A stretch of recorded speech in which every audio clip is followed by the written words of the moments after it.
गुटनिरपेक्षता यानी कि non aligned movement और तटस्थता यानी कि न्यूट्रल, दोनों में क्या अंतर है, आज इसके बारे में हम बात करेंगे। गुटनिरपेक्षता और तटस्थता, हालांकि दोनों बहुत ही अलग हैं, लेकिन कभी कभी दोनों को अगर हम पढ़ते हैं, हम अगर ठीक से नहीं समझ पाते तो हमें लगता है कि दोनों टर्म शायद मिलती जुलती हैं या एक ही हैं। तो इसी वजह से इन दोनों के बीच में अंतर करना ज़रूरी है। पहले बात करते हैं हम गुटनिरपेक्षता की। गुटनिरपेक्षता क्या है? गुटनिरपेक्षता, जब हमने पहले भी बात की है एक गुटनिरपेक्षता के बारे में, गुटनिरपेक्षता एक ऐसी टर्म है जिसमें दो सैन्य गठबंधन जो हुए थे द्वितीय विश्व युद्ध के बाद, जिसमें एक सोवियत संघ था और एक हमारा यूएसए था।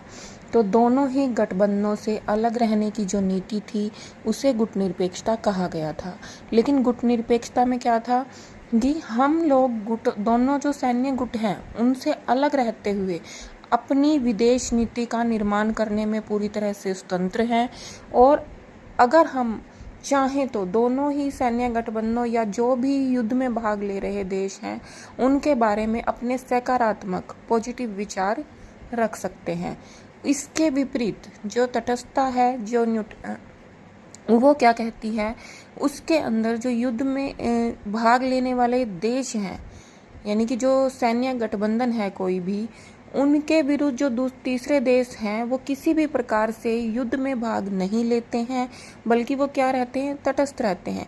वे तटस्थ किस कीमत पर रहते हैं?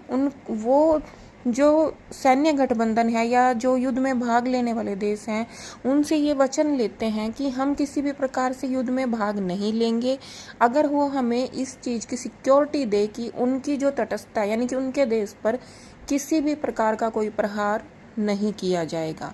और जो युद्ध में भाग लेने वाले देश हैं वो भी उन्हें ये वचन देते हैं कि उन्हें उनकी जो तटस्थता है, जो न्यूट्रलिटी है, उनके ऊपर किसी प्रकार का कोई भी प्रहार नहीं किया जाएगा। तो इसी कंडीशन पर वो तटस्थ रहते हैं। लेकिन तटस्थता का मीनिंग ये नहीं है कि वो तटस्थ रहेंगे मतलब वो किसी युद्ध में भाग नहीं ले सकते। अभी तो वो तटस्थ है, लेकिन हो सकता है कि कुछ समय के बाद वो किसी देश की तरफ से युद्ध में भाग ले लेकिन गुटनिरपेक्षता में ऐसा नहीं होता।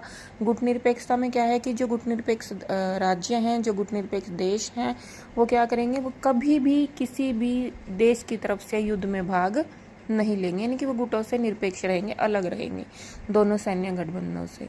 ठीक है। तो जो तटस्थता है वो युद्ध में भाग न लेने की कंडीशंस पर आधारित है, जिसमें दोनों देश युद्ध में भाग लेने वाले भी और तटस्थ रहने वाले भी एक दूसरे को वचन देते हैं, जिसके आधार पर वो युद्धों में तटस्थ देश युद्धों में भाग नहीं लेते हैं। लेकिन गुटनिरपेक्षता में क्या है? गुटनिरपेक्षता में जो गुटनिरपेक्ष देश हैं वो किसी भी प्रकार से युद्ध में भाग नहीं लेते हैं, लेकिन वो क्या कर सकते हैं, वो अपने सकारात्मक विचार यानी कि युद्ध की स्थिति के समय वो अपने विचार रखने में किसी भी प्रकार से पूरी तरह से स्वतंत्र है। अब हम बात करें तो स्विट्जरलैंड जो है वो एक पूरी तरह से तटस्थ देश है, और आज तक कभी भी दोनों सैन्य गठबंधनों में किसी भी प्रकार का युद्ध हुआ या किसी भी प्रकार का विवाद हुआ तो कभी भी किसी भी देश ने उसकी तटस्थता पर किसी प्रकार का प्रहार नहीं किया है।